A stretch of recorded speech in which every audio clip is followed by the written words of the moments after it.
à la découverte des pensées. Leur histoire originelle est celle d'une immense déception. Le 19 juin 1662, Pascal vient de mourir. Ses proches savent qu'il a entamé la conception d'une œuvre ambitieuse visant à ruiner les faux raisonnements des athées de son temps. Et ils s'en promettent beaucoup. À peine le défunt inhumé, il s'emploie donc à sauver ses papiers. Cette date de 1662 est stratégique et peut expliquer d'ailleurs beaucoup de leur empressement, puisque Pascal, on le sait, a entretenu des relations étroites avec le monastère de Port-Royal, où sa sœur Jacqueline était religieuse. Sa sœur Jacqueline est décédée quelques mois plus tôt, en octobre 1661, mais les liens sont demeurés, bien sûr. Or, le monastère se trouve à cette date dans la tourmente. Il est requis de signer un formulaire condamnant 5 propositions qui sont censées se trouver dans l'Augustinus de Jansénius. Or, les religieuses et les ecclésiastiques qui les soutiennent refusent de se soumettre et de donner cette signature, estimant qu'il s'agit d'une manœuvre pour dénigrer la doctrine de la grâce de Saint-Augustin que Jansénius prétendait résumer dans son Augustinus, et plus largement la théologie augustinienne. Les persécutions s'accumulent donc au fil des mois. Or, 6 ans plus tôt, la campagne des provinciales et le miracle de la Sainte-Épine avaient accordé une victoire inespérée, quoique temporaire, à Port-Royal. Il est vraisemblable qu'au moment où on s'occupe de trouver les papiers de Pascal qui vient de mourir, l'idée est peut-être qu'il pourrait en être de même si ce livre était susceptible d'aider le groupe. Or, Étienne Perrier, le neveu de Pascal, relate dans la préface de la première édition des Pensées, parue en 1670. Comme l'on savait le dessein qu'avait M. Pascal de travailler sur la religion, l'on eut un très grand soin après sa mort de recueillir tous les écrits qu'il avait faits sur cette matière. On les trouva tous ensemble, enfilés en diverses liasses, mais sans aucun ordre et sans aucune suite. Parce que, comme je l'ai déjà remarqué, ce n'étaient que les premières expressions de ses pensées qu'il écrivait sur de petits morceaux de papier à mesure qu'elles lui venaient dans l'esprit. Et tout cela était si imparfait et si mal écrit qu'on a eu toutes les peines du monde à le déchiffrer. La première chose que l'on fit fut de les faire copier tels qu'ils étaient et dans la même confusion qu'on les avait trouvés. Mais lorsqu'on les vit en cet état, et qu'on n'eut plus de facilité de les lire et de les examiner que dans les originaux, ils parurent d'abord si informes, si peu suivis, et la plupart si peu expliqués, qu'on fut fort longtemps sans penser du tout à les faire imprimer, quoique plusieurs personnes de très grande considération le demandassent souvent, avec des instances et des sollicitations fort pressantes, parce que l'on jugeait bien que l'on ne pouvait pas remplir l'attente et l'idée que tout le monde avait de cet ouvrage, dont l'on avait déjà entendu parler, en donnant ses écrits en l'état qu'ils étaient. Donc les termes de cette préface sont forts. Ils décrivent des brouillons, des matériaux préparatoires extrêmement insatisfaisants dans leur forme. Ils sont mal écrits, on a du mal à les déchiffrer, je vous en donnerai quelques exemples bientôt, mais aussi dans le fond.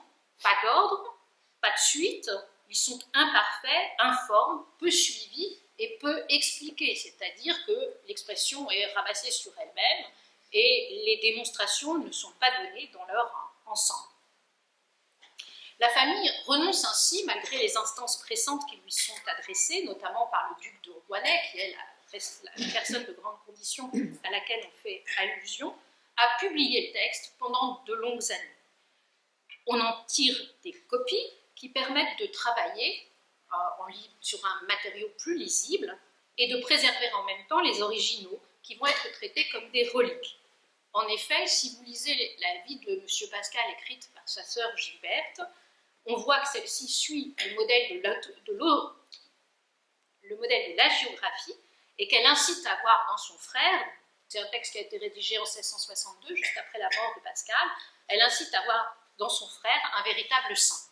Donc ce qui peut rester lui ayant appartenu a la même valeur qu'une relique religieuse. De sorte qu'il faut attendre 1666 pour que soit pris un premier privilège des pensées. Donc ce premier privilège est d'ailleurs assez exceptionnel, parce qu'il s'agit, avec 4 ans de décalage, de publier les brouillons d'un mort, ce sur quoi Pascal lui-même ne devait pas compter, puisqu'au XVIIe siècle, on publie très rarement des brouillons qu'on a conservés des années plus tard. C'est un long délai, assez exceptionnel, on l'observe par exemple pour les lettres de Madame de Sévigné, il est quand même encore plus long, mais en général, un texte qui n'a pas été publié du vivant de l'auteur l'est rarement par la piété de la famille quelques années plus tard. On l'observe en revanche pour les lettres de l'abbé de Saint-Cyran qui meurt en 1643. Les lettres sont publiées dès 1645, mais précisément Saint-Cyran est une figure de directeur spirituel extrêmement charismatique qui est mort peu de mois après avoir été libéré de prison, qui a la figure d'une sorte de martyr pour le groupe de Port-Royal. Le XVIIe siècle, quand on ne regarde pas ces cas exceptionnels, fait preuve de peu de piété envers les manuscrits qui ne sont pas conservés, et notamment qui ne sont pas conservés après la publication, ce qui nous surprend. Ils sont très généralement détruits. Nous n'avons donc pas de manuscrits de Racine, pas de manuscrits de Madame de Lafayette, pas de manuscrits de Boileau, parce que tous ces textes sont considérés comme n'ayant aucun intérêt après la publication. Ce qui, accessoirement, pour nous, est aussi intéressant. Si vous avez entendu certaines polémiques actuelles sur une pièce célèbre de Molière, pour savoir si ce que la Comédie Française a joué était la pièce de Molière ou pas, si on regarde l'optique des gens du XVIIe siècle, s'ils détruisent leur brouillon une fois qu'un texte est publié, ça veut dire que, pour Molière, le texte publié est celui qui lui convient. Et qu'il n'y a pas à aller inventer plus vrai que Molière, comme on peut laver plus blanc pour la lessive. Une opération commerciale, si vous comprenez ce que je veux dire. En tout cas, on dispose, à défaut de brouillons autographes, très souvent de copies manuscrites, qu'il convient de ne pas mélanger avec elles, et ces copies ont, elles, une vocation utilitaire. Il s'agit de permettre la lecture des textes, la diffusion des textes, sans passer par le livre imprimé. C'est quelque chose sur quoi je vais revenir et insister tout à l'heure, mais c'est un deuxième mode de publication au sens premier du terme. Le texte est publié, il est rendu public, extrêmement important au XVIIe siècle. On oublie souvent que, notamment au cours de la première moitié du siècle, le livre imprimé n'a pas gagné absolument la bataille, comme aujourd'hui il nous semble inimaginable qu'un livre soit publié sans qu'il existe sous forme de livre imprimé. Au XVIIe siècle, ce n'est pas le cas. On voit par exemple les Maximes de La Rochefoucauld circuler de grands nombres de copies manuscrites pendant plusieurs années sans que La Rochefoucauld n'envisage de publier son texte. Au contraire, c'est la publication pirate d'une de ces copies qui va le contraindre à faire imprimer le livre, ce dont il n'avait pas l'intention. La préface de 1670, pour revenir encore à elle, fixe une légende. Elle fixe la légende selon laquelle les pensées telles qu'elles nous sont parvenues, seraient des notes préparatoires, une sorte d'aide-mémoire, hâtivement rédigée d'un grand œuvre à venir. Et de fait, quand on regarde les manuscrits, l'écriture est souvent hâtive, difficile à lire, remplie de ligatures et d'abréviations qui vont dans ce sens. Donc l'auteur aurait en tête le dessin d'un livre dont il n'écrit que des petits mémentos. Étienne Perrier écrit « Il n'écrivait que pour lui ». L'œuvre se serait passée très largement de réflexion, de recherche laborieuse sur le papier, et c'est ce que vous pouvez lire dans, je crois, dans le texte que je vous ai donné ici. Il avait toujours accoutumé, raconte Étienne Perrier, de songer beaucoup aux choses et de les disposer dans son esprit avant que de les produire au dehors, pour bien considérer et examiner avec soin celles qu'il fallait mettre les premières ou les dernières, et l'ordre qu'il leur devait donner à toutes, afin qu'elles puissent faire l'effet qu'il désirait.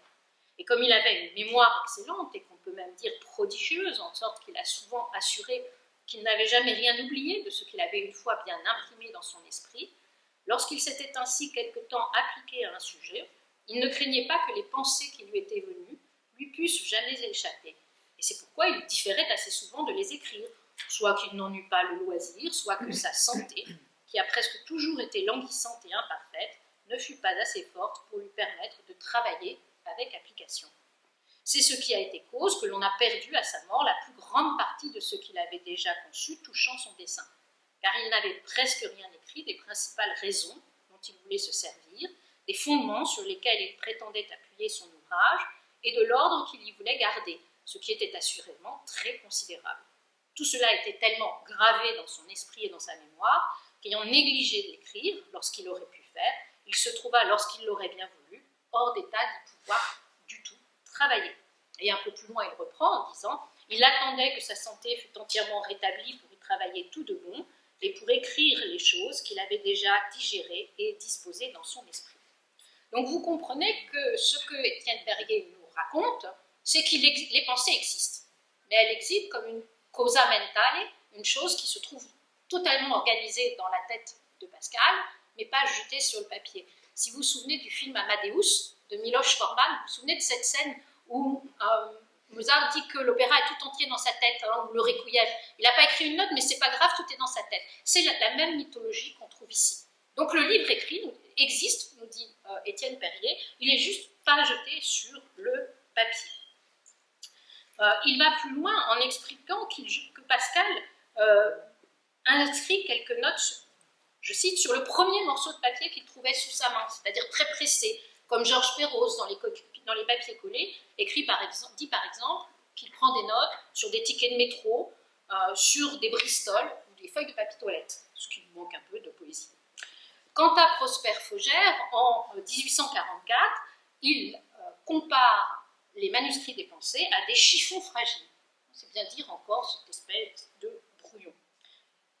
Comme on sait que Pascal a donné une conférence en 1658 exposant son dessin, on est fondé à croire aux arguments de cette préface.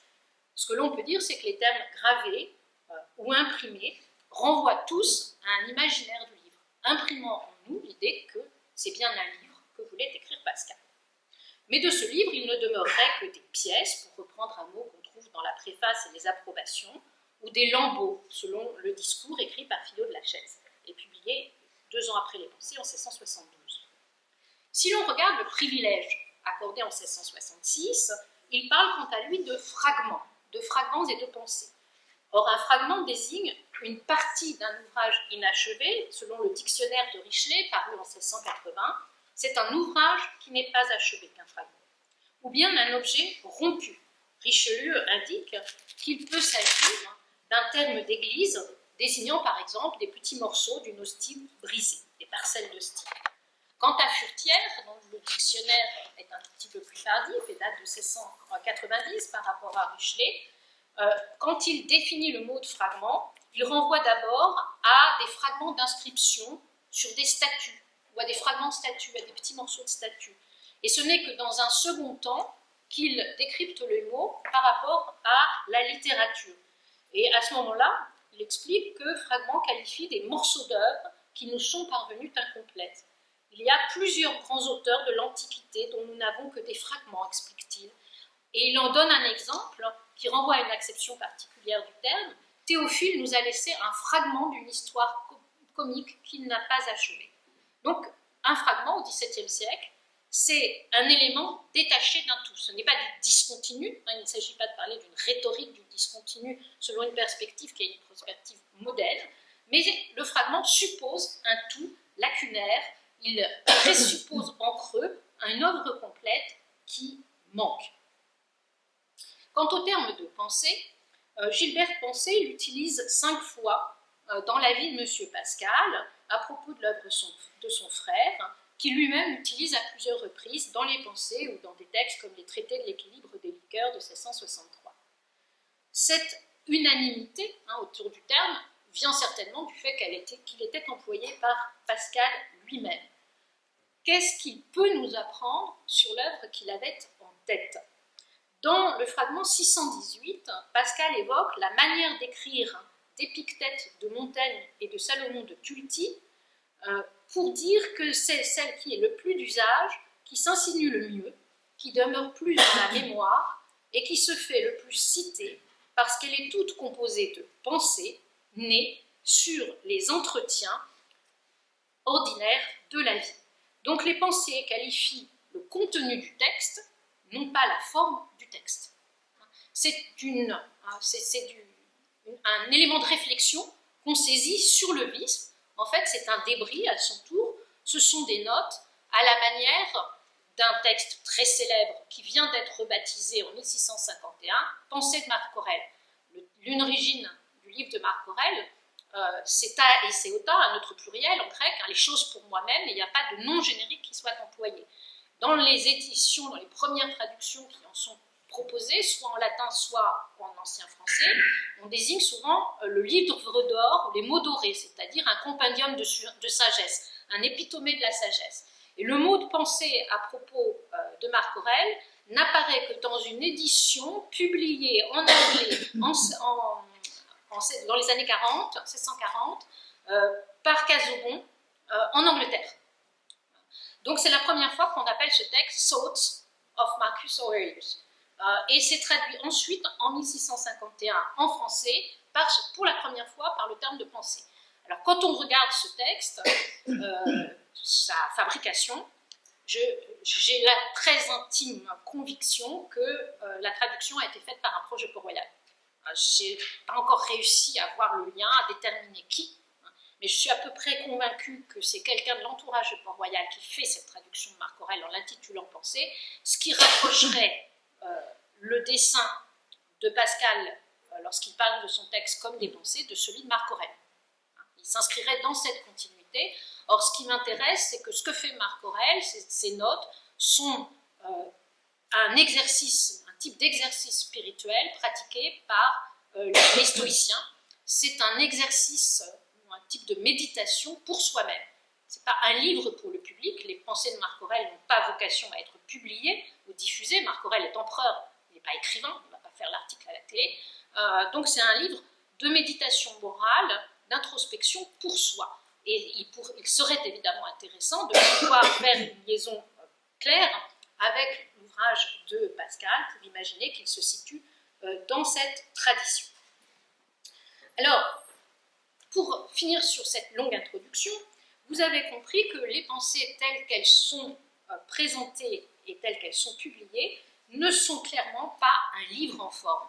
Et les éditeurs, leurs premiers éditeurs, en 1670, se sont employés à inventer ce livre, pour reprendre le mot de la thèse de Marie Pérouse sur l'invention des pensées à propos de cette première édition.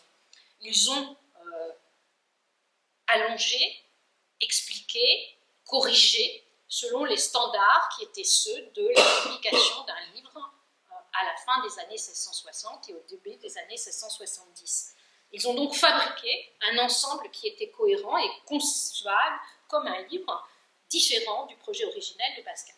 Alors aujourd'hui, on ne lit plus cette édition, on ne lit plus les suites, les adaptations dont elle a pu faire l'objet au XVIIIe ou au XIXe siècle. On s'emploie à donner le texte, par exemple, dans l'édition Philippe Sellier, ou dans celle que je suis en train de préparer avec un jeune collègue pour bouquin, on donne le texte des pensées tel qu'il a été saisi dans les fameuses copies auxquelles font référence la préface d'Étienne Perrier.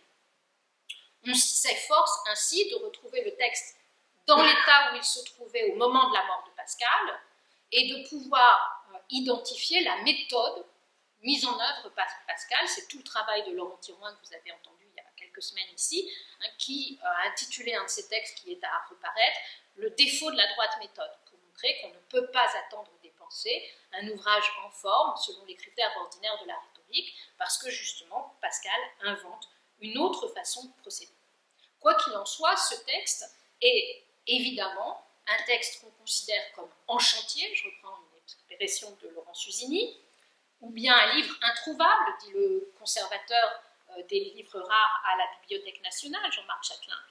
Quant à Jean Ménard, le grand pascalien, en 2004, dans la dernière page d'un article intitulé « Achèvement et inachèvement dans les pensées de Pascal », il a cette formule péremptoire. Pascal, animé par la raison et par la foi, tendait vers l'achèvement. La merveille est que son œuvre ait pu s'en passer. Donc la vie est unanime. Les pensées sont ce qu'il reste d'un livre que leur auteur n'a pas eu le temps d'écrire. C'est l'idée sur laquelle je voudrais réfléchir aujourd'hui et revenir.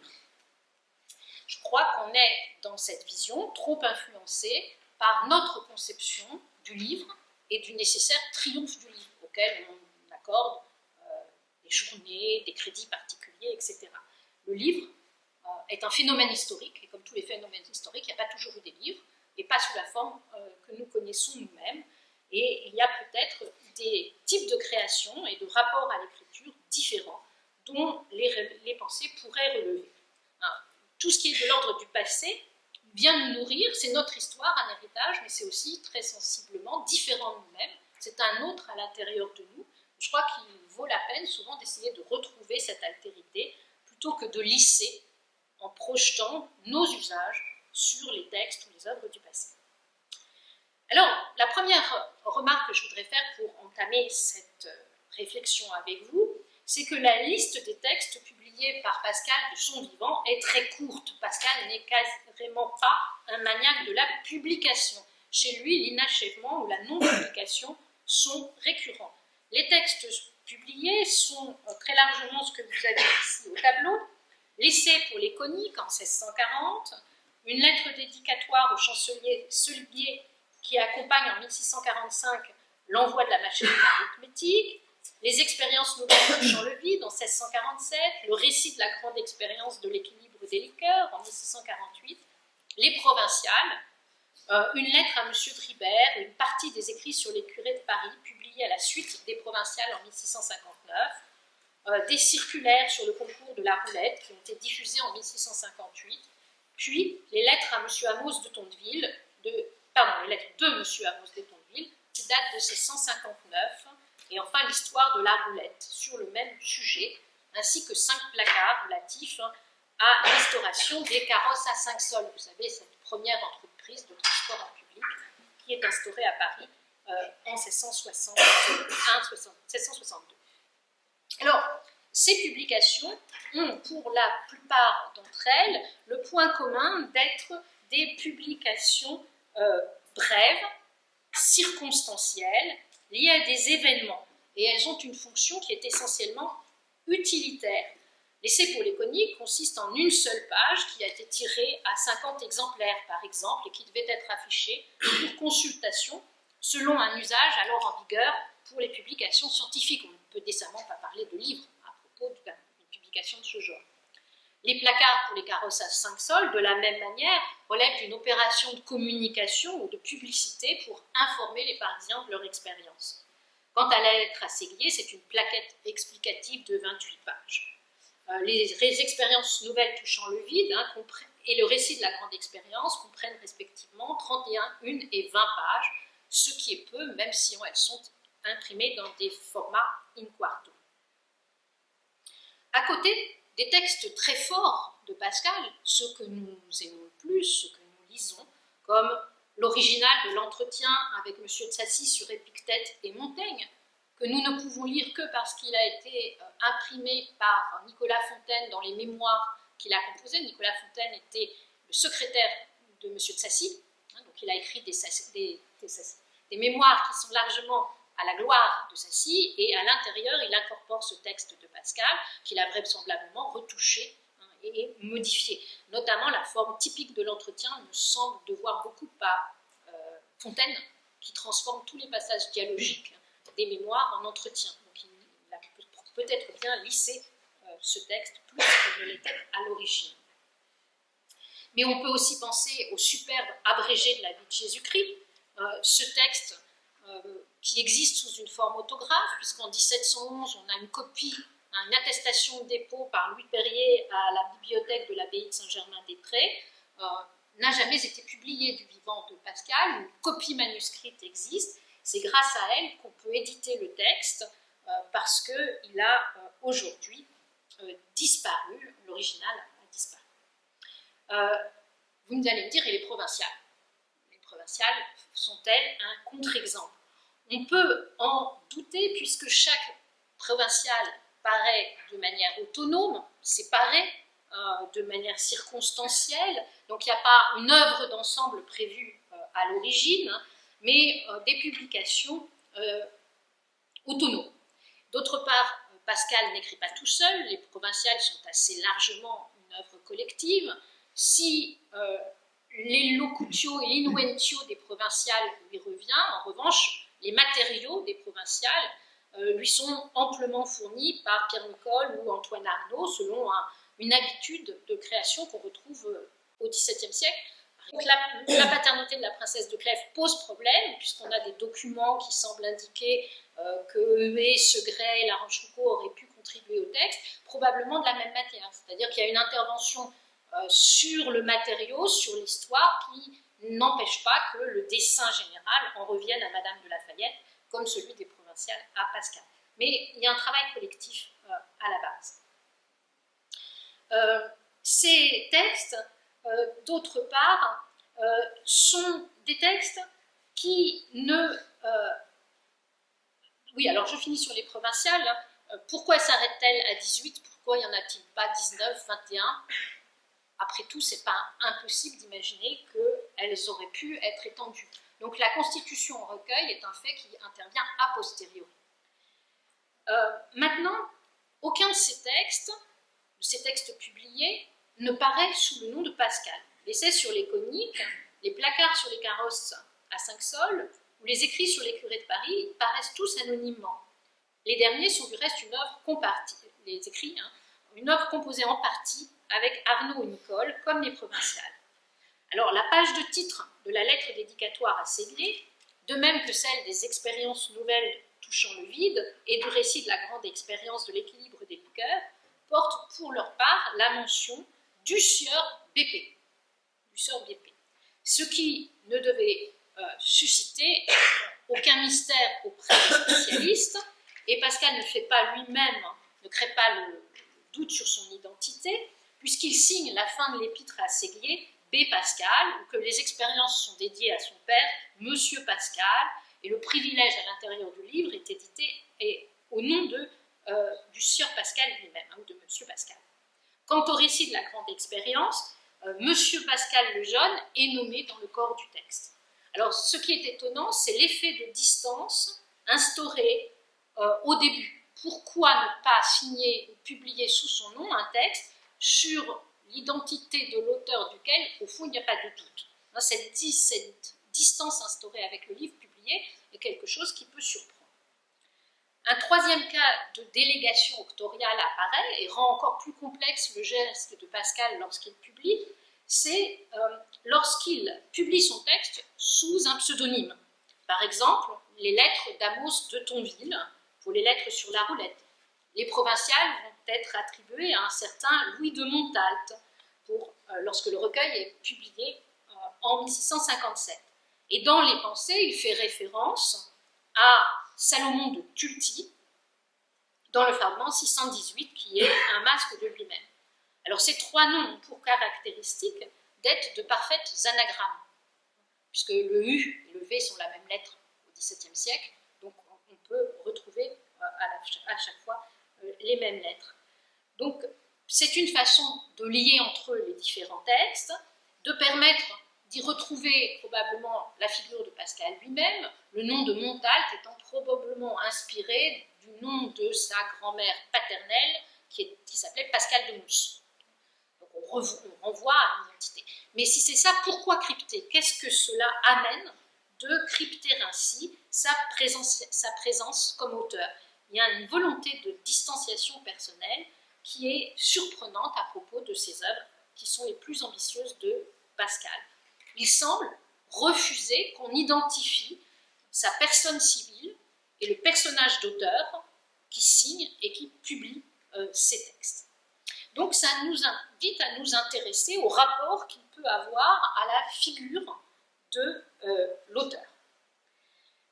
Pascal, en effet, a clairement formulé à plusieurs reprises le dégoût que lui inspirait la figure de l'auteur, du poète, de l'homme qui, au sens premier en grec du poietes, sont des faiseurs, des artisans, des fabricants. Et comme on dit qu'un faiseur est quelqu'un qui adopte une pose, eh bien il y a aussi cette idée-là qu'on peut retrouver chez Pascal. Dans le fragment 457, par exemple, que vous avez ici à l'écran, alors dans la mesure du possible, j'ai profité des trésors que le site des pensées de Pascal, préparé par Dominique Descotes, nous fournit pour vous donner le papier original de ces documents. Donc voilà ce qu'il écrit à propos de Platon et Aristote, auteurs reconnus. On ne s'imagine Platon et Aristote qu'avec de grandes robes de pédants. C'étaient des gens honnêtes et comme les autres, riant avec leurs amis. Et quand ils se sont divertis à faire leurs lois et leurs politiques, ils l'ont fait en se jouant. C'était la partie la moins philosophe et la moins sérieuse de leur vie. La plus philosophe était de vivre simplement et tranquillement. S'ils ont écrit de politique, c'était comme pour régler un hôpital de fous. Et s'ils ont fait semblant d'en parler comme d'une grande chose, c'est qu'ils savaient que les fous à qui ils parlaient pensent être rois et empereurs. Ils entrent dans leurs principes pour modérer leur folie, au moins mal qu'il se peut. Donc, au moment d'évoquer deux des plus légendaires philosophes, Pascal éprouve le besoin de les laver du crime, d'être des auteurs, ce qui glose immédiatement en pédant. Et il explique qu'en réalité, l'écriture de leurs textes était la partie la moins sérieuse de leur existence. C'était un divertissement. Et c'est pour ça qu'ils sont des honnêtes gens, parce qu'ils n'ont pas pris au sérieux les textes qu'ils ont écrits. C'est une idée très forte et récurrente dans la littérature du XVIIe siècle. Par exemple, La Bruyère, dans le caractère 34 au livre 2, explique que Socrate a dansé, que l'homme de lettres doit être trivial, comme les bornes dans les carrefours. Donc on doit pouvoir le fréquenter aisément. Le propre de l'homme de lettres, honnête homme, c'est de ne pas être comme l'homme d'affaires. Vous avez besoin d'un rendez-vous, d'attendre longtemps dans son cabinet avant qu'il vous reçoive. Il y a toute une pause sérieuse. Non, le vrai honnête homme se garde de ses prétentions. L'honnête homme, explique-t-il encore dans le fragment 532, il faut qu'on n'en puisse dire ni les mathématiciens, ni prédicateurs, ni éloquents, mais il est honnête homme. Cette qualité universelle me plaît seule. Quand en voyant un homme, on se souvient de son livre, c'est mauvais signe. S'il faut qu'il y ait une phrase qui clignote, c'est évidemment celle-ci. Quand on se souvient du livre d'un homme, c'est mauvais signe. Je voudrais qu'on ne s'aperçût d'aucune qualité que par la rencontre et l'occasion d'en user. Nequid nimis, de peur qu'une qualité ne l'emporte et ne fasse baptiser. Qu'on ne songe point qu'il parle bien, sinon quand il s'agit de bien parler, mais qu'on y songe alors. Donc il faut refuser toutes les catégories qui pourront vous rabaisser finalement en étant un type d'individu et non pas un homme adaptable à tous et qui s'adopte, qui fait l'effort de s'accommoder à tous. C'est ce qu'explique le fragment 502. Dans le fragment 484, il se moque de Scaramouche, le personnage de la comédie italienne qui ne pense qu'à une chose, qui a une idée fixe, qui est un obsédé, un maniaque, ou du docteur, c'est-à-dire du savant, qui parle d'un quart d'heure après avoir tout dit, tant il est plein du désir de dire. C'est-à-dire qu'il parle de manière inutile pour le plaisir d'entendre sa voix, par vanité. Donc tous ces personnages d'auteurs, si vous voulez, ou de savants qui s'affirment, sont ridiculisés par Pascal. Dans le fragment 228, il explique qu'il faut d'ailleurs savoir un peu de tout à propos de pouvoir tout savoir. La règle absolue est la règle de l'honnêteté. Dans le fragment 503, par exemple, la règle, l'homme est plein de besoins, il n'aime que ceux qui peuvent les remplir tous. C'est un bon mathématicien, dira-t-on. Mais je n'ai que faire de mathématiques. Il me prendrait pour une proposition. C'est un bon guerrier, me prendrait pour une place assiégée. Il faut donc un honnête homme qui puisse s'accommoder à tous mes besoins, généralement. Un vrai ami est une chose si avantageuse, même pour les plus grands seigneurs, afin qu'ils disent du bien d'eux et qu'ils les soutiennent en leur absence même, qu'ils doivent tout faire pour en avoir. Mais qu'ils choisissent bien, car s'ils font tous leurs efforts pour des sots, cela leur sera inutile, bien qu'ils disent d'eux. Et même, ils n'en diront point de bien s'ils se trouvent les plus faibles, car ils n'ont pas l'autorité, et ainsi ils en médiront par compagnie. Sa règle est l'honnêteté, beauté d'omission, de jugement, poète et non honnête homme. Donc vous voyez dans ces fragments, dans ce fragment, c'est un seul fragment, une insistance extrêmement forte à dire qu'il faut pouvoir s'accommoder aux besoins de tous. Le plus déplaisant, nous en avons tous fait l'expérience, c'est un dîner où vous avez un ingénieur qui va vous parler du déclin du moteur thermique pendant 3 heures, alors que vous êtes agrégé de classe classique, que le moteur thermique, vraiment, vous n'en avez rien à faire, d'autant plus que vous n'avez pas votre permis de conduire, hein, et qui vous embête.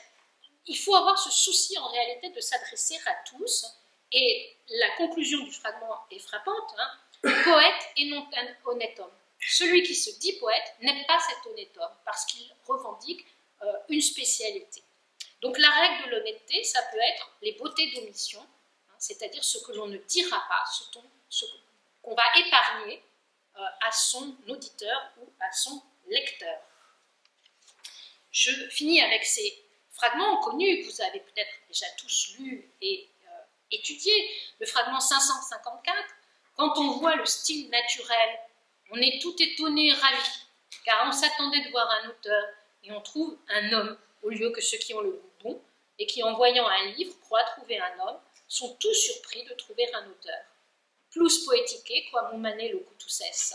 Tu as parlé plus en auteur, en poète, en auteur, en faiseur, qu'en homme. Cela honore bien la nature qui lui apprenne qu'elle peut parler de tout, et même de théologie. Donc, la déception qui représente le fragment, c'est que la plupart du temps, au fond, on s'attend, quand on ouvre un livre, à trouver un auteur et non pas un homme. Non pas à rencontrer quelqu'un qui va nous parler, mais quelqu'un qui va prendre la posture et tâcher de nous éblouir ou de nous écraser de son savoir. C'est donc une posture rare, précieuse, et une fois de plus, on voit le dédain de Pascal pour cette figure de l'auteur.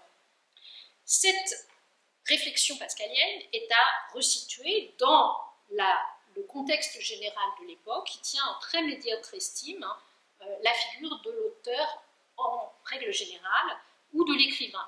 Du reste, le terme d'écrivain au sens que nous lui donnons, quelqu'un qui écrit des livres qui sont beaux, qui va mériter le prix de l'Académie française, est un sens qui peine à s'instaurer dans la langue française au XVIIe siècle. Dans le dictionnaire de Furetière, en 1690, écrivain est encore d'abord décrit comme l'homme qui écrit.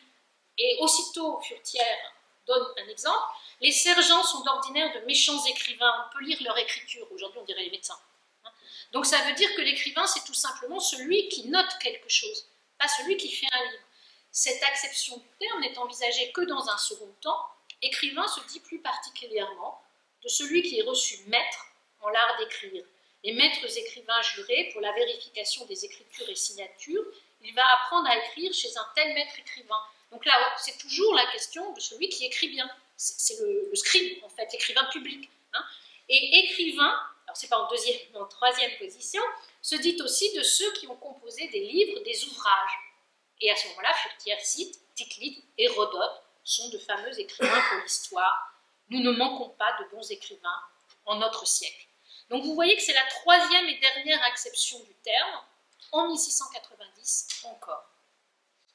L'idéal de fait de ce monde, c'est l'idéal du noble, c'est-à-dire de celui qui ne travaille pas, qui n'a pas de métier, qui n'a pas de profession affichée. Vous savez que travailler, c'est s'il y a des cagnots ou des étudiants, hein, le travail, vous savez tous que ça vient d'un mot latin qui est le tripalium, hein, qui veut dire le chevalet de torture. Le travail, c'est le propre de la torture, c'est le propre des esclaves. Les esclaves travaillent parce qu'ils ne peuvent pas faire autre chose. Si vous pouvez faire autre chose, vous ne travaillez pas. Le travail et l'exercice mercenaire d'une profession est une bassesse. La valorisation du travail survient beaucoup plus tard avec Luther, avec le protestantisme. C'est l'analyse traditionnelle qu'en fait Max Weber. À partir des protestants, le travail est nécessaire pour expier ses péchés, et si votre travail vous enrichit, c'est le signe que Dieu vous est favorable.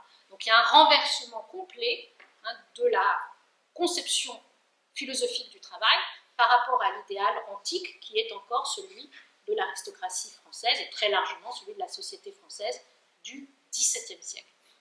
Donc on ne saurait pas considérer un écrivain, un poète, qui serait un tâcheron. Même s'il passe des heures à écrire et à réécrire, les auteurs du XVIIe siècle nous expliquent qu'ils sont paresseux, qu'ils ne font rien du tout. Alors par exemple, si vous lisez les lettres de La Rochefoucauld, c'est extrêmement amusant, parce qu'il dit « Oh là là, j'ai encore rien fait, Madame de Sévigné, Madame de Lafayette ne font que ça. Elles disent, oh là là, on a passé l'après-midi au jardin, il y avait des tulipes, on a bavardé, on était fatigués, quelle paresse, hein, nous sommes des paresseux, etc. Ils ont quand même composé les œuvres que nous admirons encore de la période. Donc, c'est le tâcheron qui travaille. Le véritable auteur va être celui qui sera régi par l'inspiration, par le furor poeticus, par une forme d'enthousiasme, c'est-à-dire il reçoit le Dieu en lui, d'ivresse, mais il ne sera pas laborieux. Il faut donc se moquer de tous ceux qui revendiquent d'être des tâcherons des lettres. Alors, La Rochefoucauld est assez intéressant pour étudier le phénomène, parce qu'on a une correspondance abondante de La Rochefoucauld sur la conception, la genèse des maximes, ce qui est le cas pour très très peu d'œuvres au XVIIe siècle, précisément parce que les auteurs refusent de nous montrer leurs arrière-cuisines. Chez La Rochefoucauld, il compare les maximes qu'il est en train de composer à du potage. Il écrit à Madame de Sablé en disant « Si vous me faites votre bon potage aux carottes, eh bien, je vais venir avec des maximes. » C'est-à-dire qu'un des plus beaux livres de la langue française vaut une écuelle de potage. Alors, quand il est optimiste, il parle de truffes. À ce moment-là, elles valent des truffes. Alors, la comparaison à la cuisine, elle est dégradante, parce que c'est un art trivial, c'est ce qui renvoie à la nourriture, à la consommation. Elle dit aussi, quand même, de la part de La Rochefoucauld, la gourmandise du texte, mais à travers une métaphore qui est évidemment une métaphore ambivalente. En tout cas, la création littéraire, pour être noble, doit s'exprimer sur le modèle de l'otium literatum, c'est-à-dire du loisir lettré, d'une oisiveté. Ne rien faire, ça n'est pas aller s'avachir dans son fauteuil pour regarder une série Netflix idiote, mais c'est lire des ouvrages intéressants, c'est se consacrer à la conversation, à l'entretien philosophique avec des amis choisis, comme ceux dont il était question dans le fragment que j'ai lu tout à l'heure. Donc, cela explique un idéal de l'écriture qui contraste avec l'idéal de l'écrivain. Et le contraste est probablement d'autant plus violent au XVIIe siècle et d'autant plus difficile à vivre pour les auteurs que c'est la période où se met en place une véritable économie du livre, un véritable marché du livre, avec même des stratégies d'écrivains qui vont commencer à s'enrichir et à gagner de l'argent à partir du livre, ce qui n'était pas le cas auparavant. Encore au XVIIe siècle, très largement, vous donnez votre manuscrit, vous avez des exemplaires de votre ouvrage gratuit, ce qui perdure aujourd'hui, et puis une petite somme d'argent ou rien du tout. Et ça n'est que laborieusement, au cours de la seconde moitié du siècle, qu'on voit des auteurs commencer à gagner de l'argent avec leurs textes. Par exemple, Mademoiselle de Scudéry. Le cas des dramaturges est un tout petit peu différent, puisqu'ils ont un intéressement à la recette. On revient à l'histoire Molière et à la comédie française. Voilà. Quand vous avez 10 ou 12% de la recette, ça motive. Alors, on voit par là que le mercantilisme de quelques auteurs au XVIIe siècle, la remise en cause du modèle de l'otium literatum, crée la mélancolie, le malaise et la difficile possibilité pour les auteurs de la période de dire le geste de l'écriture. C'est absolument frappant. Alors il y a un texte qui nous le montre très bien, c'est le Page disgracié de Tristan l'Hermite. Dans le Page disgracié, Tristan l'Hermite raconte sa jeunesse et la vocation, l'avènement de l'écrivain en lui. Or, c'est un texte où il ne cesse d'expliquer ses déchéances, ses tristesses, la manière dont il recherche des mécènes, dont il est méprisé, etc. C'est un texte de la tristesse. L'auteur de l'âge classique n'est pas gai, il n'est pas heureux, c'est un grand mélancolique, et je crois qu'il vit sous le signe d'une forme de culpabilité, s'il ne cultive pas cette sprezzatura, cette négligence aristocratique dont se revendiquent des personnalités comme Madame de Lafayette. Le modèle du livre, d'autre part, est moins généralement établi qu'on ne l'imagine, et surtout qu'il ne l'est pour nous, puisque toutes ces copies manuscrites permettent d'avoir accès aux œuvres, et peut-être même selon un modèle beaucoup plus profitable. Parce que, est-ce qu'il est plus intéressant d'aller s'acheter les maximes de La Rochefoucauld chez les libraires, ou de recevoir une copie manuscrite du livre par un réseau de connaissances, de gens qui vous ont distingué? Dans un siècle où la notion de distinction est si importante, on peut penser que la divulgation privée l'emporte comme prestige sur l'achat d'un ouvrage. Il y a donc toute une façon de lire les textes, de se communiquer les textes, de les publier, qui est très différente. Et le triomphe du livre n'est pas acquis comme il l'a été au XVIIIe, XIXe et surtout XXe siècle. Et vous savez très bien que c'est un objet historique, puisqu'aujourd'hui on ne cesse de parler de livres et qu'on a d'autres manières de lire. La lecture sur écran, les liseuses par exemple, mettent en péril l'usage qu'on fait du livre, et là je ne m'intéresse même pas à l'économie du livre, mais simplement aux modalités de la lecture. Avec une liseuse, quand vous ne lisez qu'une page à la fois, vous ne pouvez pas glisser votre doigt entre les pages, vous ne pouvez pas avoir des pages volantes comme dans le mien, vous retournez à une lecture qui est à la lecture du type de volumen antique, de ce rouleau dont on voit toujours qu'une partie de l'ouvrage, et on sort de la lecture de type codex, qui a été une telle victoire à la fin de l'Antiquité, avec ce type d'ouvrage où on peut voir au fond plusieurs pages d'un seul coup. Aujourd'hui, en fait, on retourne au volumen quand on lit sur écran. Donc vous voyez bien que la façon de lire, de s'approprier un texte est considérablement différente. On ne mémorise pas de la même manière. Quand j'avais l'âge des plus jeunes d'entre vous, j'arrivais à mémoriser quasiment comme flash une mémoire visuelle. Donc en fait, c'était un flash, un scan. Je scannais des pages de livres dans ma tête. À l'âge que j'ai, j'arrive encore à retrouver ces photographies. Je sais où aller voir dans tel livre, où va se trouver telle page, telle réplique, par exemple, de Phèdre, alors que quand je travaille sur un écran ou sur des moyens plus modernes, je suis totalement perdue. Alors, vous pouvez me dire, c'est peut-être du gâtisme, mais je pense aussi que ça résulte très largement du mode de consultation de ces ouvrages. Alors, maintenant, puisque je viens de vous montrer qu'il y avait ce problème autour du livre au XVIIe, qui peut faire résonance avec la position critique qu'adopte Pascal, je voudrais m'intéresser un peu plus à ce que lui-même nous dit du livre, à l'imaginaire du livre dans les pensées. Parce qu'il y en a. Le mot est largement employé. Alors, par exemple, dans le fragment 78, le fragment Imagination, je voudrais de bon cœur voir le livre italien dont je ne connais que le titre, qui vaut lui seul bien des livres, Dell'opinione regina del mondo. Voilà un titre de livre que nous cite Pascal, et qui nous montre qu'il a l'habitude d'en compulser. Le fragment 308 nous parle des citations. Les citations des pages sont du livre Puggio. Il fait allusion au Puggio Fidei de Jacques de Voisin, publié en 1651. Dans le fragment 559, il parle du livre de Montaigne et multiplie d'ailleurs les critiques à ce propos en disant « son livre n'étant pas fait pour porter à la piété ».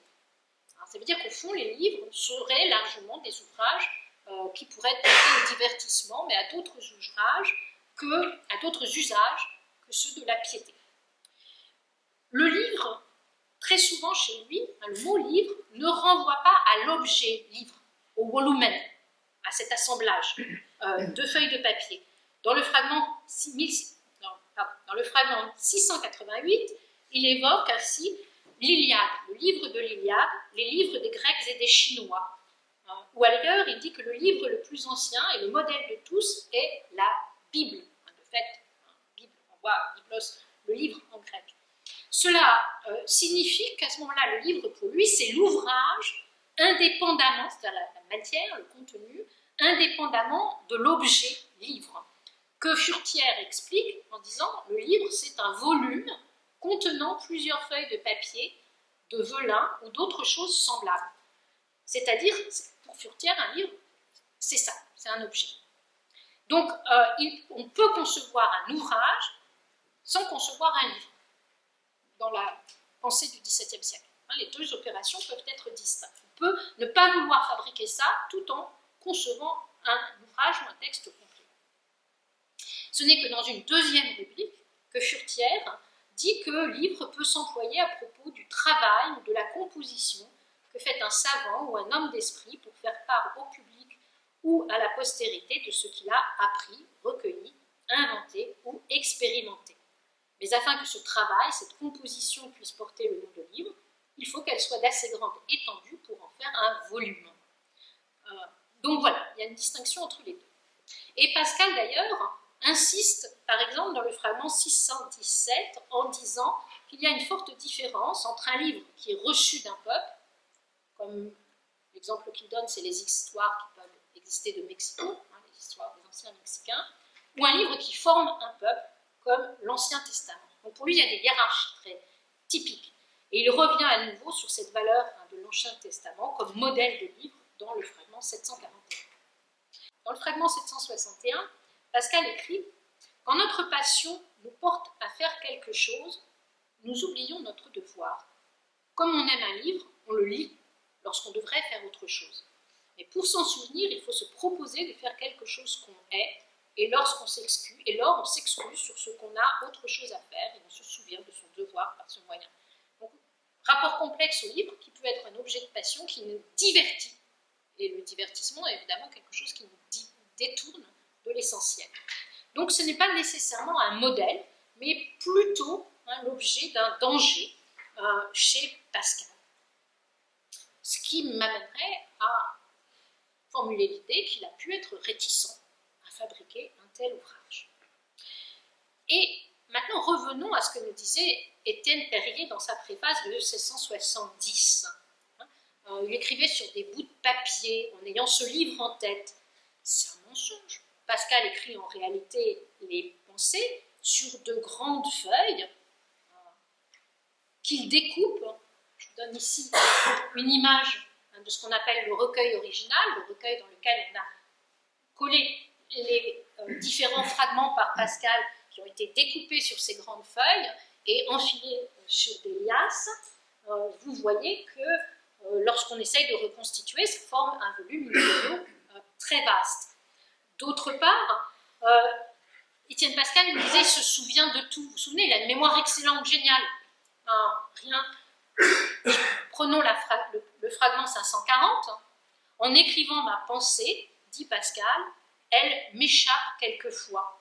Mais cela me fait souvenir de ma faiblesse que j'oublie à toute heure, ce qui m'instruit autant que ma pensée oubliée, car je ne tiens qu'à connaître mon néant. Donc Pascal nous dit qu'en fait, il est comme tout le monde. Lui aussi, il oublie, et parfois même, il oublie ce qu'il veut dire au moment même où il écrit. Quant à l'affirmation selon laquelle il n'avait jamais revu ni retouché ses pensées, elle ne s'accorde pas avec les multiples retouches et corrections de ses textes. Voici par exemple, je vous ai donné quelques exemples, parce que pour ceux d'entre vous qui ne sont peut-être pas familiers de ces autographes, ils sont intéressants. Voici donc un fragment de la pensée 230, Disproportion de l'homme.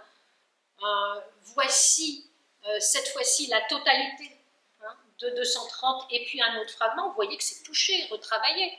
Donc l'idée de fragments qui auraient été notés une fois pour toutes ne tient pas du tout. J'en avais un autre que je vais mettre ici, et le fragment 636 auquel je vais venir. Donc l'idée qu'il aurait eu ce livre idéal en tête et que nous n'aurions que des petites notes telles que c'est décrit n'est pas valide. Et d'ailleurs, le comte Loménie de Brienne écrit dans une lettre à la sœur de Pascal, au moment où il prépare l'édition des Pensées, que Pascal aurait revu sa 18e provinciale jusqu'à 13 fois. Donc là aussi, un travail de réécriture. Ce qui amènerait à penser que la présentation dans la préface des Pensées du livre est une projection téléologique propre à Étienne Perrier et qui ne transcrit pas nécessairement une réalité de Pascal lui-même. Que cherche ce dernier? Si on regarde le fragment 457 nous donne ceci. J'écrirai ici mes pensées sans ordre et non pas peut-être dans une confusion sans dessein. C'est le véritable ordre qui marquera toujours mon objet par le désordre même. Donc il revendique un désordre tout en posant que ce désordre n'est pas de la pure confusion, mais peut être un désordre voulu, intentionnel. En effet, il explique dans le fragment 636, l'éloquence continue, ennuie. Les princes et rois jouent quelquefois. Ils ne sont pas toujours sur leur trône, ils s'y ennuieront. La grandeur a besoin d'être quittée pour être sentie. la continuité dégoûte en tout. Le froid est agréable pour se chauffer. La nature agit par progrès. Itus et reditus, elle passe et revient, puis va plus loin, puis 2 fois moins, puis plus que jamais, etc. Le flux de la mer se fait ainsi, le soleil semble marcher ainsi. Et vous voyez que Pascal, après ces précisions, inscrit un petit dessin, un petit schéma qui nous montre des petits zigzags, ce flux et ce reflux, ce mouvement ditus et reditus.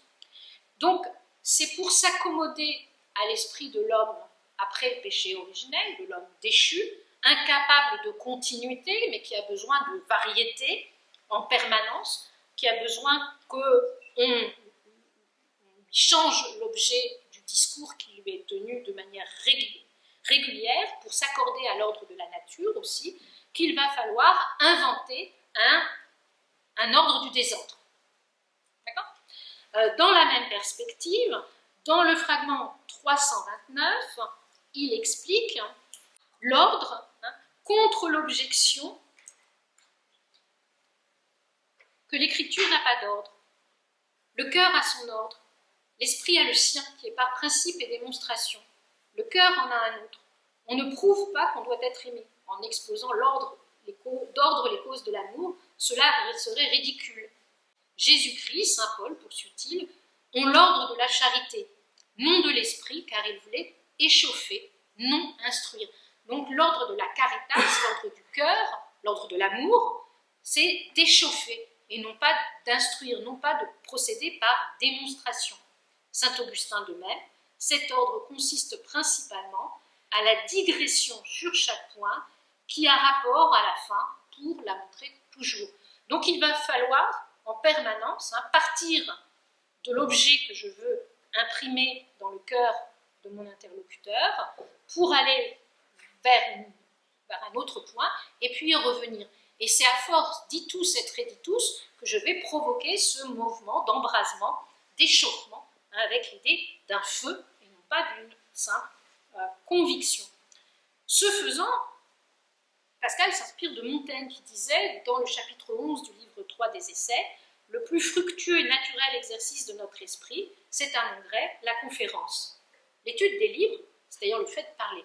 L'étude des livres, c'est un mouvement faible et languissant qui n'échauffe point, là où la conférence apprend et exerce en un coup.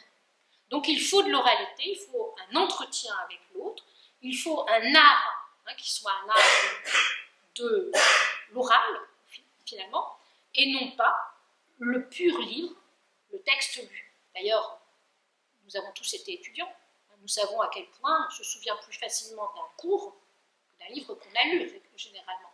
Ça marque beaucoup plus. On a besoin de cet échauffement. Donc il y a une valeur intrinsèque de l'autorité, qui va de l'entretien, de l'oralité, qui s'impose également dans le fragment 41. Pascal déclare « La foi est différente de la preuve, l'une est humaine, l'autre est un don de Dieu. Justus es fide vivit » Le juste vit à partir de la foi. C'est cette foi que Dieu lui-même met dans le cœur, dont la preuve est souvent l'instrument. Fidex ex auditu. La foi vient de ce que l'on a entendu. Elle ne vient pas d'une démonstration, et il poursuit, cette foi est dans le cœur et fait dire non scio, donc pas je sais, mais credo, je crois. Donc la foi, elle vient de l'audition de ce que l'on entend. Ce qui explique que dans les pensées, il veuille procéder par un ordre, par dialogue. C'est dans les premiers fragments, il prône l'ordre par dialogue, et si vous regardez les fragments de Pascal, on est effectivement frappé par le poids des apostrophes, des discours ou des formes dialogiques comme la lettre, l'entretien, la conversation. Il y a plein de vous, d'interlocution, de phénomènes d'interlocution. Il y a donc la volonté de construire un texte qui soit un texte vivant, un texte destiné en permanence à un interlocuteur, et non pas ce texte figé du livre qui s'adresse à tout le monde, c'est-à-dire à personne en réalité. Le texte du livre est un texte qui est figé. Et c'est peut-être même vrai dans la pratique du livre au XVIIe siècle. Quand on a eu la chance d'avoir entre les mains beaucoup de livres anciens, On s'aperçoit que souvent ce sont des livres d'ailleurs dont la valeur marchande est plus élevée que celle du livre de poche que nous avons, dans lesquels les contemporains écrivent relativement peu. Ceux qui écrivent beaucoup dans les livres, ça va être soit Montaigne, parce que c'est son exemplaire personnel, donc les allongeailles dans l'exemplaire de Bordeaux sont envahissantes sur la page, mais c'est un cas très particulier. Mais sinon, les livres ne sont pas remplis d'annotations comme on peut en voir de plus en plus quand on regarde des livres du 19e ou du 20e siècle. Les écrivains noircissent de commentaires la page parce que ça ne coûte rien. Si j'en ai assez, j'en achète un autre. Et puis, c'est pas grave. Il y a même des ouvrages qui valent par les annotations qu'ils comportent, la main de l'annotateur, plus que par le livre lui-même, le livre imprimé. C'est assez faux du XVIIe siècle, ce qui tendrait à suggérer que le texte du livre du XVIIe est un texte avec lequel on ne peut pas dialoguer en tant que lecteur. Au contrario de la copie. Puisque dans les copies, on voit très largement alors des erreurs, des étourderies, mais souvent aussi des commentaires, des réflexions, des notes marginales. J'ai beaucoup travaillé sur les copies autographes des religieuses de Port-Royal, et très souvent, elles notent ce qu'elles veulent qu'on comprenne, qu'on lise, un commentaire sur le texte même, ce qu'on ne voit pas dans des ouvrages, dans les marges des livres. Donc on comprend que des modèles, des formes, des genres, comme la lettre, l'entretien, que Pascal revendique d'insérer dans ses pensées, ou la pensée elle-même, forme prise sur le livre, valent en tant que médium, que support, et parce qu'ils ne sont pas des fins. Et qu'il y a chez Pascal, me semble-t-il, le refus en réalité d'un livre ou d'un texte achevé qui serait une fin à lui-même. Que ce qui compte, c'est le mouvement, la translation, l'opération de la persuasion ou de l'allocution à autrui, y compris dans les pensées. Alors, il est par exemple surprenant de voir aussi dans les lettres de Madame de Sévigné, je crois qu'elles sont au programme des Cagneux cette année, que Madame de Sévigné découvre en écrivant des lettres qu'elle prend plaisir à écrire des lettres pour elle-même et non pas seulement pour écrire à sa fille. Son idée, c'est qu'au départ, la lettre, c'est un simple instrument, c'est un outil. Je fais une lettre pour dire à ma fille que j'ai acheté une robe bleue. Et puis il y a un jour où je m'aperçois qu'en fait, mon plaisir, c'est même pas de dire à ma fille ou d'écrire à ma fille que j'ai acheté une robe bleue, mais c'est de le noter sur le papier, et de le noter d'une manière particulièrement vivante, pertinente, piquante, etc. Donc cette découverte du plaisir intrinsèque de l'écriture est quelque chose de particulier en relation avec ses supports. Ce qui nous amène à penser que pour Pascal, le choix de ces genres, de ces formes, est bien là encore quelque chose de typique du refus de faire un texte fini, un livre tel qu'on nous a dit qu'il avait en tête d'en faire un.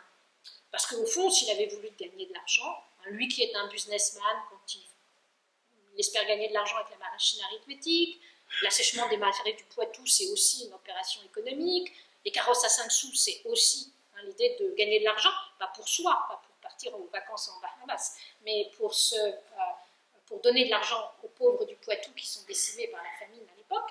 Mais gagner de l'argent ne lui répugne pas, donc il aurait pu envisager le livre, au fond, dans cette perspective. Mais là, vraisemblablement, c'est qu'il y a autre chose qui le gêne dans cette idée. S'il faut faire la guerre aux athées, comme le dit la préface de 1670 dans son texte, il y a aussi toute une conversation intérieure avec soi-même qu'il importe de savoir régler, comme il le dit dans le fragment 132. Et les pensées sont un texte qui est donc tendu dans un mouvement d'échange de soi vers l'autre, qui vaut par le moyen, par ce qu'il est, plus que la composition, l'accomplissement d'un ouvrage qui finirait en petit carré d'auteur. Alors revenons justement à ces figures d'auteur qu'il s'est données lui-même. Essayons d'analyser un peu les valeurs qu'il a pu prêter à ces noms. Alors, première chose, Louis de Montalt ou Salomon de Culty renvoie par la particule à des éthos de gentilhomme, c'est-à-dire en principe à des honnêtes hommes par excellence. Peut-être aussi d'ailleurs que dans De Tonville, on entend l'idée d'une particule possible, mais je me suis dit pourquoi est-ce qu'il n'a pas trouvé. Alors j'ai essayé de trouver d'autres choses, d'autres anagrammes. Alors, il y en a une que je ne vous donnerai pas parce que je m'en suis servie pour un roman à paraître. Mais par exemple, Amos de Tonvillers, tout ça, c'est pas très beau. Donc probablement, il est resté dans un premier cas à ce nom, Amos de Tonville. Mais outre cette question-là, les noms qu'il a choisis, Amos et Salomon, renvoient à deux auteurs de l'Ancien Testament. Et typiquement, qui ont la caractéristique d'être l'un et l'autre des prophètes. Quant au nom de l'auteur des Provinciales, Louis de Montalt, est-ce qu'il est si éloigné de ces figures de prophètes? Puisque dans Montalt, on entend quasiment redoubler le mont, la montagne, et l'adjectif latin altus, qui veut dire élevé. Au fond, Louis de Montalt, allez, on s'amuse, on pourrait l'appeler Louis le Perché. C'est Louis l'homme de la montagne. Or, la montagne, c'est bien le lieu de la révélation et de la prophétie. C'est là où Dieu s'exprime et dicte ses paroles à Moïse.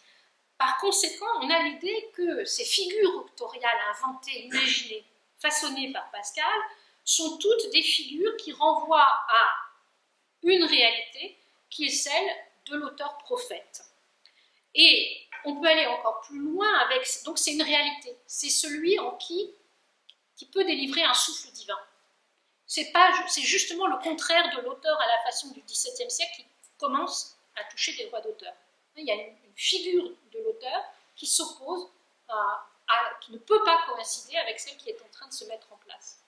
Quant à Salomon Tulti, on peut aller plus loin puisque ce nom rapproche la figure de Salomon, le roi Salomon, le roi emblématique de la sagesse dans l'Ancien Testament, avec la stultitia, la sottise, la folie. Au fond, Salomon de Tulti, c'est une oxymore, ce serait la sagesse de la folie, qui met en valeur, en filigrane, un oxymore, un paradoxe paulinien, à savoir la sagesse nous mène en fait à la folie. Revendiquer d'être sage, c'est une posture pleine d'orgueil et qui nous fait échouer dans cette posture même de la sagesse. Un superbe sage, c'est une expression qu'emploie Pascal, c'est un oxymore. Le sage, qui prétend être sage, il est orgueilleux, donc il n'est pas sage. La vraie sagesse, c'est la sagesse de l'enfant, c'est la sagesse du fou, c'est la folie de la croix, c'est-à-dire un acte complètement paradoxal et insensé. Comment Dieu peut-il s'incarner dans l'homme, la créature périssable et périssante? Comment le Fils de Dieu peut-il accepter de mourir comme un esclave, crucifié, humilié, fouetté et recouvert de crachats? La vraie sagesse, elle est dans l'humilité, dans ce qui est apparemment le plus éloigné à la fois du savoir établi, le pédant, ou le sage qui revendique sa sagesse. On revient au premier fragment que je vous avais cité sur Aristote et Platon. Ils ne sont sages qu'en ce qu'ils ne prétendent pas être des sages. Alors, ce sont des choses auxquelles Pascal lui-même fait allusion, par exemple dans le fragment 116, la sagesse nous renvoie à l'enfance. Nisi efficamini sicut parvuli, citant saint Matthieu. En fait, c'est l'enfant qui est sage, parce que précisément, c'est une parole d'innocence et qui n'a aucune espèce de prétention. En juin 1658, il écrit aussi, Misdrat Coëlette, meilleur est l'enfant pauvre et sage que le roi vieux et folle qui ne sait pas prévoir l'avenir. L'enfant est la vertu et le roi est la malignité de l'homme. C'est le fragment 309. Donc, on ne sera susceptible de parler sagement qu'en se défiant de soi, si la confiance et l'orgueil ne nous rendent pas aveugles. Il faut se moquer d'être auteur, c'est ce que nous disait le fragment 554. Alors, cette formule fait aussi écho à l'ordre décousu et apparemment incohérent de l'esprit d'enfance. La folie de la croix est un ordre véritable, comme la confusion apparente des pensées sera un ordre véritable et l'ordre du cœur. Je vous renvoie au fragment 13. Au lieu de vous plaindre de ce que Dieu s'est caché, vous lui rendrez grâce de ce qu'il s'est tant découvert, et vous lui rendrez grâce encore de ce qu'il ne s'est pas découvert au sage superbe, indigne de connaître un Dieu si saint. Deux sortes de personnes connaissent, ceux qui ont le cœur humilié et ceux qui aiment la bassesse, quelque degré qu'ils aient haut ou bas, ou ceux qui ont assez d'esprit pour voir la vérité, quelques oppositions qu'ils y aient. Donc le style paulinien, le style qui doit échauffer, convertir, toucher, est un style qui doit être plein du souffle de Dieu, de désordre et de confusion. Alors pour cela, on va même mettre une formule qui est celle de l'Enargeia et de la Brevitas, le style coupé, et on voit comment, dans les pensées, mais aussi dans l'ensemble de ces textes, Pascal va s'employer en permanence à abréger, à couper, à faire plus bref. L'auteur de la 16e provinciale s'excuse ainsi de n'avoir pas eu le loisir de la faire plus courte. Dans sa lettre à M. de Carcavie, il revient sur la brièveté aussi de son propos. Et il explique que sa manière de démontrer, courte, nette et suffisante, lui semble préférable à d'autres plus longues. Donc il y a chez Pascal la volonté explicite d'une pensée, d'une expression ramassée. Il faut travailler pour faire plus bref. Et quand on travaille sur la réécriture des fragments, sur les brouillons, on s'aperçoit que systématiquement, il s'emploie à raccourcir l'expression, autant à la concentrer, autant qu'il est possible.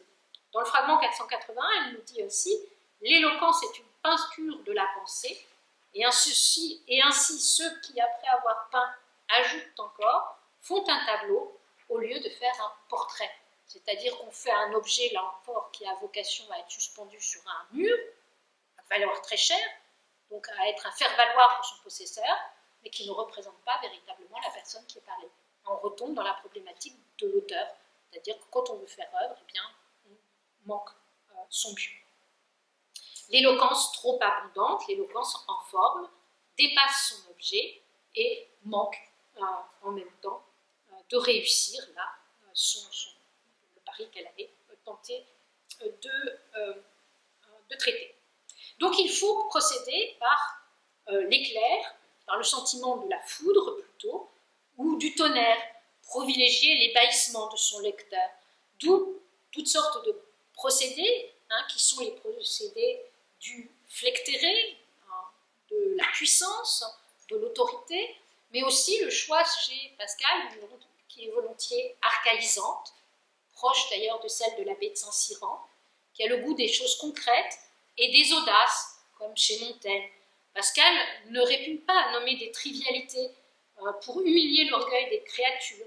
Par exemple, dans un fragment, d'abord, il avait écrit, c'est dans le fragment 78, le verbe aveugler, et il le remplace par crever les yeux. Une image qui est beaucoup plus brutale et qui est choquante d'ailleurs pour un homme poli de la seconde moitié du siècle. Dans le fragment 230, de nouveau, il substitue crever les yeux à blesser la vue, qui est typiquement précieux. Donc on le voit utiliser des mots qui sont ceux que, au fond, ces éditeurs de 1670 pourchassent et qu'on élimine, que dans une optique à la Vaugelas, on ne fait pas paraître dans un livre. Donc je crois que de nouveau, il s'inscrit en faux contre l'esthétique du livre de ses contemporains. Alors on voit les éditeurs de 1670 éliminer des mots comme suer, barbouiller, cracher, le tintamarre, le barbier, le nez, la face, parce que Vaugelas dit que la face fait penser à la fesse. La besogne, la poitrine, donc toutes les parties du corps. La besogne, c'est parce que c'est le terme qui signifie l'acte sexuel. Si on le mettait dans notre langue, il faudrait dire le coït. Voilà, donc Pascal nous parle de coït, les éditeurs nous disent que ce n'est pas très élégant, on va enlever ça. Ou le mot de cloaque, de même. Il utilise des formules qui sont souvent des formules, des tournures qui sont vieillies, ou équivoques, qui font disruption, qui nous obligent à réfléchir, qui nous frappent, qui ont justement cette puissance de l'éclair, qui sont aussi en accord avec l'esthétique de la, alors très quignardienne, du sord, les sordes, ou de la trivialité, ou de ce que la mère Angélique appelait la vilité, ce qui est vil, sordide, qu'on imagine indigne d'un livre, mais qui précisément par un renversement paulinien, se trouvant dans cet ouvrage, va lui donner une force que n'a pas le livre poli et à la mode. Ainsi, M. Ribérand, l'archidiacre de Comminges, un des approbateurs des pensées, parle dans celle-ci du livre posthume de Pascal, comme d'une invention a posteriori. Alors voilà ce qu'il écrit. Tant s'en faut que nous devions regretter qu'il n'ait pas achevé son ouvrage, que nous devons remercier au contraire la providence divine de ce qu'elle l'a permis ainsi, comme tout y est pressé. Il en sort tant de lumière de toutes parts qu'elles font voir à fond les plus hautes vérités en elles-mêmes, qui peut-être auraient été obscurcies par un plus long embarras de paroles. Mais si ces pensées sont des éclairs qui découvrent des vérités cachées aux esprits dociles et équitables, ce sont des foudres qui accablent les libertins et les athées. Donc il a parfaitement compris. Pour lui, on a fabriqué de manière posthume et passablement inautorisé un livre à partir des pensées qui sont du côté de la foudre et de l'éclair. Et c'est au fond une providence du ciel que le texte soit resté sous cette forme abrégée, disparate et émiettée. Alors, le procédé n'est-il pas un procédé qu'on retrouve partout chez Pascal? Tout à l'heure, je vous ai parlé de l'abrégé de la vie de Jésus-Christ, ce texte absolument magnifique. Alors, vous avez d'un côté la copie manuscrite par Mademoiselle de Téméricourt, et puis la transcription du texte, et vous voyez comment ici, l'évocation de la souffrance du Christ à Gethsémani est totalement découpée en fragments numérotés. Il y a un seul type d'écriture auquel ça nous fasse penser, qui est totalement anachronique, mais à part tout, Pascal a inventé tant de choses, pourquoi n'aurait-il pas inventé celle-ci? C'est le plan séquence au cinéma. C'est un plan séquence qui marche incroyablement bien. La face en terre 3 fois, si vous prenez une caméra, on peut parfaitement tourner ça. C'est d'une force visuelle extrêmement importante. Donc, il l'utilise par cette répartition spatiale, n'oublions pas de surcroît que c'est un géomètre, du texte sur l'espace de la page, par la présentation même de ces textes, vous avez vu avec des barres, une répartition très particulière des termes. Je vais vous en donner 2 autres exemples. Ici, vous avez les 2 versions du mémorial, et vous voyez que c'est quasiment du calligramme, comme on pourra en trouver chez Apollinaire. Dans les pensées, on trouve parfois aussi des petits dessins, des schémas de géomètres, de mathématiciens, qui montrent que Pascal s'empare de l'espace de la page et conçoit son texte comme une projection dans l'espace, comme on peut en faire également en mathématiques. C'est-à-dire que cette œuvre utilise ses moyens, cette répartition, cet émiettement, sa présentation formelle pour faire sens et pour se construire à la manière de l'abrégé comme une méditation, un texte brisé qui va donc imposer qu'on procède par rumination du texte, par retour. On va appliquer de force l'itus et reditus, le flux et le reflux qu'il nous décrivait. Alors, dans le fragment 671, voilà, géométrie finesse, Pascal nous disait la vraie éloquence se moque de l'éloquence, la vraie morale se moque de la morale, c'est-à-dire que la morale du jugement se moque de la morale de l'esprit qui est sans règle. L'éloquence, la vraie éloquence, elle est sans les règles de la rhétorique. La nourriture du corps, finit-il dans le fragment, est peu à peu plénitude de nourriture et peu de substance. En fait, plus le verbe sera parcimonieux, plus il sera pressé, comme disait M. de Ribéran, plus on aura de nourriture, plus on va être amené à s'arrêter dessus, à le remâcher, comme la vache qui digère, et à se nourrir de ce texte. Donc il convient de comprendre ce qu'est cette éloquence brève et cet émiettement formel du texte peut apporter à sa perception et à sa valeur. Saint Augustin déjà expliquait que dans les Confessions, livre 3, chapitre 6-10, que l'éloquence, quand elle tourne à vide, quand elle n'est plus que la copia de la rhétorique des écoles, est semblable à une viande imaginaire que les gens qui dorment croient manger en dormant et qui les laissent aussi affamés qu'ils étaient. C'est de la fausse nourriture. Au contraire, le fragment, la brièveté, c'est quelque chose qui va vous remplir, qui va être du concentré. Et ce faisant, Pascal épouse une opinion formulée par Saint-Cyran dans la lettre 63 de ses œuvres chrétiennes. Si vous avez entrepris de lire un livre, lisez-en un peu à chaque fois. Lorsque Dieu défendait aux Juifs de manger des viandes des animaux qui ne ruminaient point, il ne voulait dire autre chose, selon saint Augustin, sinon que ceux qui liraient avec grand plaisir la parole de Dieu, qui est la première viande de l'âme, mais qui ne la rumineraient pas longtemps après l'avoir vue, ne seraient pas dignes de passer à la communion et société du corps du Fils de Dieu. Cette méthode de lecture est donc applicable aux pensées. Et la manière dont elles sont conçues me paraît procéder bien davantage de cette conception de l'écriture et de l'utilité du verbe que d'un quelconque inachèvement circonstanciel. Donc la tendance à l'abrégement se combine chez Pascal avec un souci de la disposition spatiale de son texte, qu'on ne peut pas ignorer, et qui vient redoubler cette brièveté microscopique par un émiettement macroscopique, une déliaison qui vaut à propos de chaque fragment, mais peut-être aussi à propos de l'ensemble des fragments. On n'aurait donc pas un texte discontinu ou fragmentaire comme lorsqu'on parle des maximes de la Rochefoucauld, mais bien, parce que on a des textes brefs, mais construits en recueil, selon une logique particulière, mais il y a un travail de l'incertitude chez Pascal. Je vous rappelle le fragment 134, travailler pour aller à l'incertain, travailler pour l'incertain, aller sur la mer, passer sur une planche, c'est une des opinions très saines du peuple que Pascal soutient contre les critiques des demi-savants. Donc la rhétorique qu'il met peu à peu au point me semble vouée à produire une disposition du texte en archipel et non point à aboutir à un livre en forme, comme on nous l'a dit depuis 1670.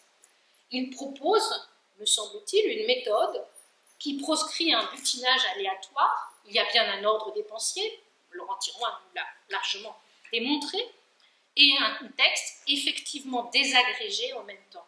Mais c'est la conjugaison des deux, la combinaison des deux dimensions, qui fait la valeur et l'efficacité du texte. La constitution du texte en liasse, par ailleurs, ne constitue pas un contre-argument, puisque ces liasses, vous en avez ici, vous les voyez sur ce tableau, flamand, c'est une pratique des banquiers. On enfile des papiers autour d'un cordon qui permet de suspendre les papiers, de les classer entre eux ou de les reclasser si nécessaire. Une autre image est révélatrice. Vous voyez là aussi, c'est un homme qui fait des comptes et on a ces liasses. Donc l'ordre de la liasse, ce n'est pas un ordre qui vient de la création littéraire. On n'a, à ma connaissance, jamais vu un autre auteur qui procède de la sorte. C'est un usage qui est concret, qui vient de la pratique de Pascal lorsqu'il a pu aider son père en Normandie. C'est un moyen d'archivage, mais pas un moyen de constitution d'un livre comme on en a l'habitude. Ce qui augmente, au fond, l'idée que les pensées auraient vocation à être un archipel, c'est-à-dire un ensemble d'îles disposées en groupe. Le groupe fait sens, mais on n'accomplit pas une traversée téléologique avec un ordre d'île en île. On ne fait pas une traversée, comme vous savez, de Paris à New York, par exemple, mais avec l'archipel, on pratique une espèce d'itinéraire plus incertain, de cabotage, de reprise, de navigation brève d'île en île. Et ce cheminement me semble bien plus proche de cet itinéraire du cœur que décrivait Pascal. Au fond, je dirais que les pensées proposent une forme de cabotage pieux et s'efforçant de construire de la sorte un cheminement qui fait sens, qui nourrit, plus que Pascal n'aurait jamais eu en tête de fabriquer un livre pour l'étal des libraires. C'est peut-être la raison pour laquelle, d'ailleurs, le texte nous touche tant. Mais vous savez quel est le synonyme d'archipel? C'est le chapelet. fond, lire les pensées, ce serait comme un chapelet qu'on devrait dévider et qui viendrait nous nourrir spirituellement. Les membra disjecta du manuscrit originel de Pascal, au lendemain de sa mort, n'est peut-être pas un livre à restaurer ou à retrouver, ce ne sont pas les ruines de Palmyre que croyait Édouard Chateaubriand dans le génie du christianisme. Il ne faut pas penser cet ouvrage selon des schémas qui sont nos schémas culturels ou imaginaires. Il ne suffit pas de se projeter lui-même, mais peut l'être de faire un détour hors de soi, de s'oublier soi-même. Après tout, à propos d'un auteur qui soutenait que le moi est haïssable, ce n'est peut-être pas si aberrant. Je vous remercie de votre patience.